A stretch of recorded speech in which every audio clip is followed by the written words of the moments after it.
تعالوا كده بقى شوفوا الطواجن القمر دي، هي دي الطواجن اللي يتقال عليها طواجن السعادة. شايفين الجمال؟ خطيرة يا جماعة. النهاردة هنعمل مع بعض تشيز كيك البسبوسة، حاجة كده يا جماعة خيال علمي بجد.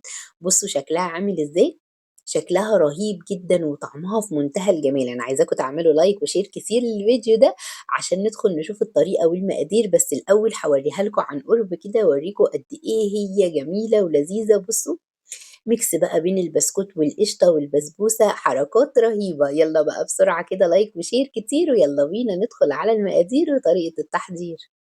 بسم الله. أول حاجة كده معايا 2 باكت من البسكوت، أي نوع بسكوت سادة عندك، والكمية مش معلومة يعني.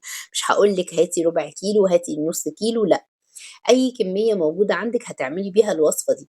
احنا عايزين بس نعمل قاعدة كده من البسكوت، فأي بسكوت عندك حتى لو بسكوت المدرسة هيقضي الغرض معاكي. الاتنين باكت دول كانوا كفاية. ضربتهم كويس في الكبة، أو ممكن تحطيهم في كيس وبكوباية كده تكسريهم. المهم إن هما يبقوا ناعمين كده. نديهم معلقة كبيرة من السمنة أو الزبدة ونضربهم تاني لحد ما يبقى عامل شبه خليط الرمل كده. شايفين عامل ازاي؟ نجمعه بيتجمع ونفكه يتفك. تمام. حضرت بقى الطواجن بتاعتي كده الصغيرة دي، وبدأت أنزل بقى بكل طاجن كده بمعلقتين. حابة تعمليها في صينية كبيرة كده، تمام، هتبقى حلوة برضو وجميلة. بس احنا قلنا ايه، نعملها ندلعها كده ويبقى كل واحد ليه الطاجن بتاعه. نسويها ونكبسها كويس جدا زي ما انتوا شايفين بالشكل ده، لحد ما اخلص بقى ايه الطواجن بتاعتي. تمام. نروح بقى نحضر الكريمة اللي هنحطها في النص، او القشطة الكدابة زي ما بتسموها. معايا هنا 2 كوب من الحليب، يعني نص لتر من الحليب. هضيف عليه 4 معالق كبار من السكر، وهنا السكر مظبوط جدا. ومعايا نص كوباية من الدقيق، وما تستغربوش ده بيخلي الكريمة ناعمة كده وطرية، ما تبقاش زي الكريمة اللي بالنشا. تمام. هدوبهم على البارد كويس جدا، وبعد كده ارفعهم على النار. نقلب بقى كويس جدا جدا. عايزه تسهلي على نفسك وتجيبي علبه قشطه من بره جاهزه كده، تمام، براحتك، واللي موجود عندك استخدميه. قلبتها لحد ما خلاص كده زي ما انتم شايفين بقبقت معايا. احط بقى معلقه كبيره من الزبده وشويه من الفانيليا، وخلاص الكريمه بتاعتي خلصت، او القشطه الكدابه بتاعتي خلصت. خلاص طفيت عليها، وهدوب الزبده بس فيها، واروح على طول انزل بيها على الطواجن بتاعتي. شايفين القوام بتاعها عامل ازاي؟ قوامها حلو جدا.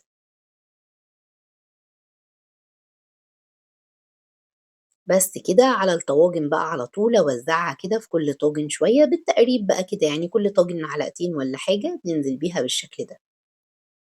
وما تخافيش إن أنتِ توزّعيها، لأ وزّعيها كويس، كده، كده هنغطّيها بطبقة من البسبوسة، فمش الكريمة يعني مش هتبان ولا هتطلع.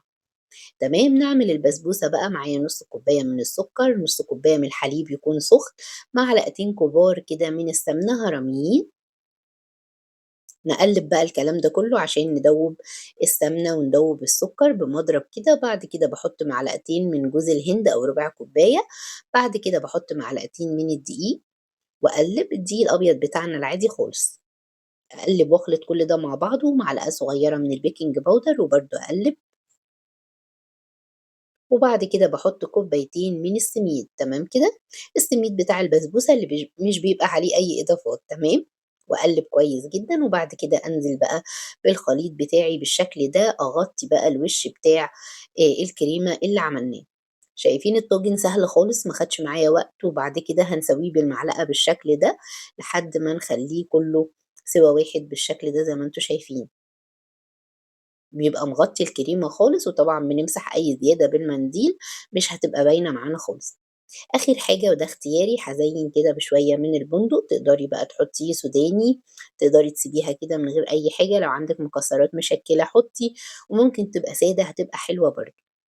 بس كده خلاص هادخّلها بقى الفرن، أحطهم في صينية كبيرة أو صاج وأدخّلهم الفرن على درجة حرارة 200 في الرف الوسطاني لحد ما تستوي وتحمر عادي خالص زيها زي أي بسبوسة.